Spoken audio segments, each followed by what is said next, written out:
What if the scariest stories weren't fiction, but real events that left investigators baffled and witnesses terrified?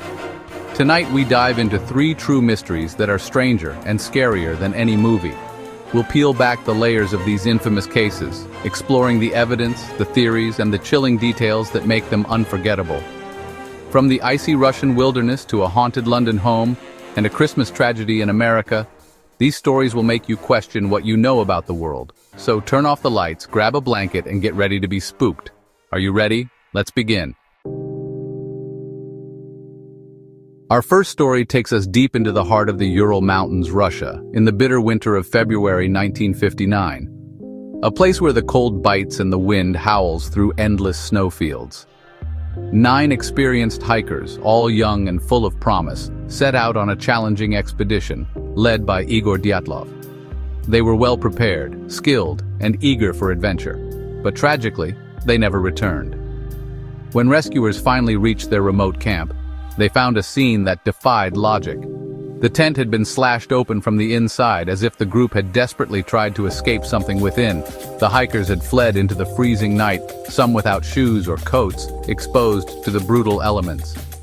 2 bodies were discovered near a snow-laden tree, barefoot, huddled close to the remains of a small fire they had tried to build for warmth. 3 more, including Dyatlov himself, were found scattered between the tree and the tent as if they had been crawling back, desperately seeking shelter.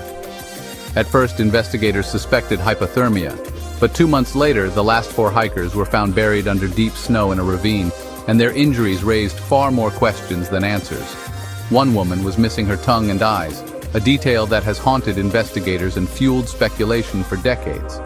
2 men suffered massive internal chest injuries, similar to those seen in high-speed car crashes, yet their bodies showed no external wounds, no bruises or cuts to explain the trauma.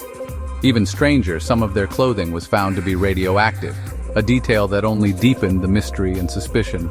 The official Soviet report offered little comfort, listing the cause of death as a compelling natural force, a phrase as cryptic as the case itself.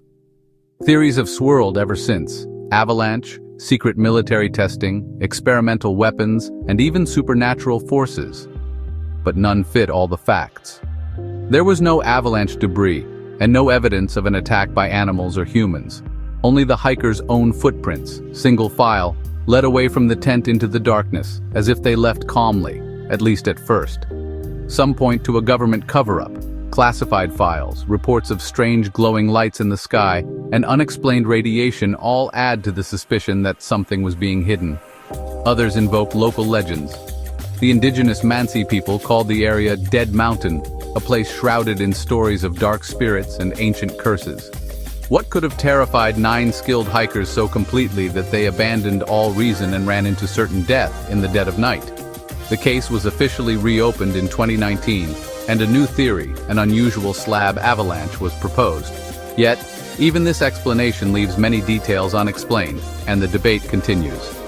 To this day, the Dyatlov Pass incident remains one of the world's most chilling and perplexing unsolved mysteries, a story buried beneath the snow, shadowed by fear and destined to haunt the imagination for generations to come. Next, we travel to Enfield, North London, in the year 1977, a quiet suburb about to become the epicenter of one of the most famous hauntings in British history.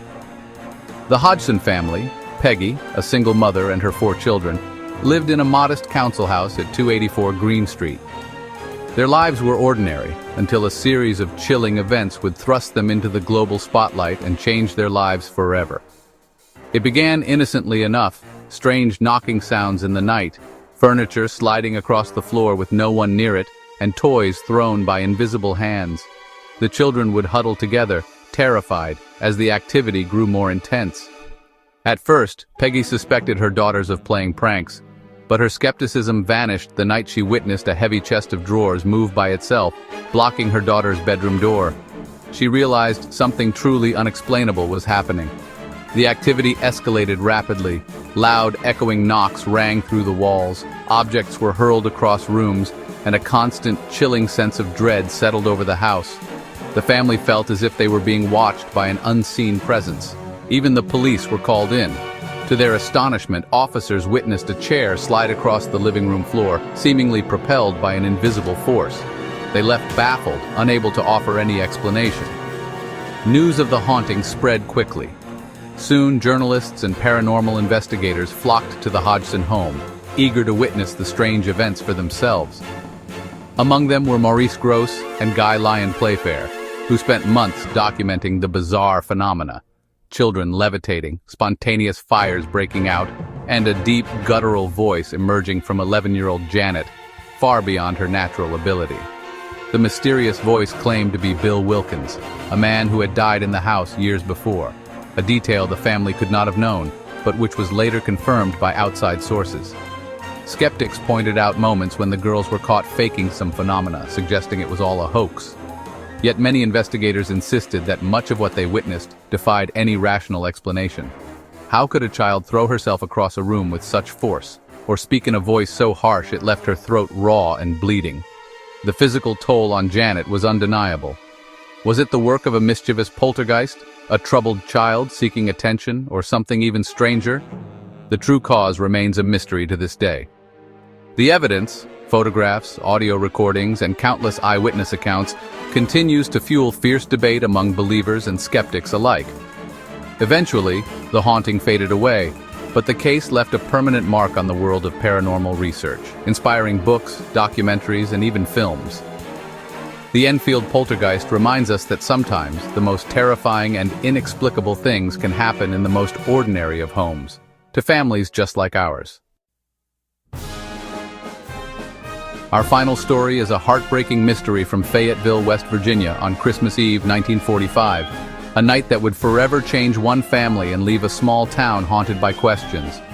The Sodder family, George, Jenny, and 9 of their 10 children, were asleep in their cozy home, the air filled with the warmth of the holidays, when a sudden fire broke out in the dead of night.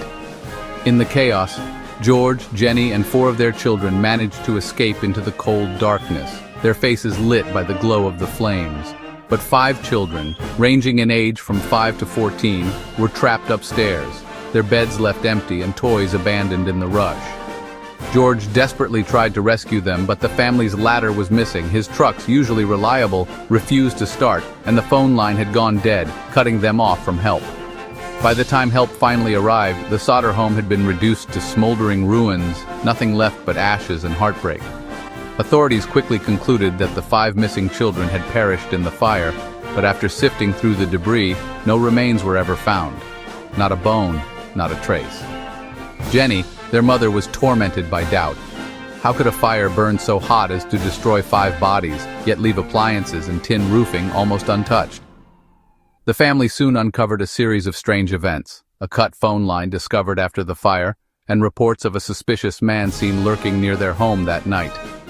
The missing ladder was found discarded far from the house, and days earlier, a threatening insurance salesman had warned George that his house would go up in smoke.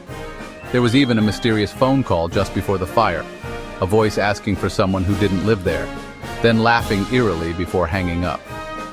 In the days and weeks that followed, witnesses claimed to see the missing children, peering from the backseat of a speeding car, their faces pressed to the glass. Others reported seeing them at a tourist stop, accompanied by unfamiliar adults, their identities shrouded in secrecy.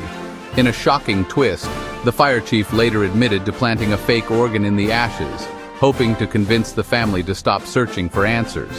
Refusing to give up, the Sodders erected a massive billboard with their children's faces, keeping the case alive and chasing every lead for decades. In 1967, Jenny received a photograph of a young man who looked strikingly like her missing son Louis, accompanied by a cryptic note. But the trail, once again, went cold. George and Jenny Sodder died, never knowing what truly happened to their beloved children, their lives marked by grief and unanswered questions. To this day, people still wonder, were the children victims of a tragic fire, or were they kidnapped in the chaos, spirited away into the night? The mystery endures, as haunting and unresolved as the smoke that filled their home that fateful Christmas Eve, leaving behind only memories and the hope that one day the truth will finally emerge. 3 real-life mysteries, each more chilling than fiction. From the Dyatlov Pass to a haunted London home, To the Sodder children's disappearance, these stories remind us that some questions may never be answered. The unknown is what truly haunts us. Which story do you find most chilling? Let us know in the comments. Don't forget to like, subscribe, and hit the bell for more spine-tingling tales. Stay safe, and maybe keep a light on tonight.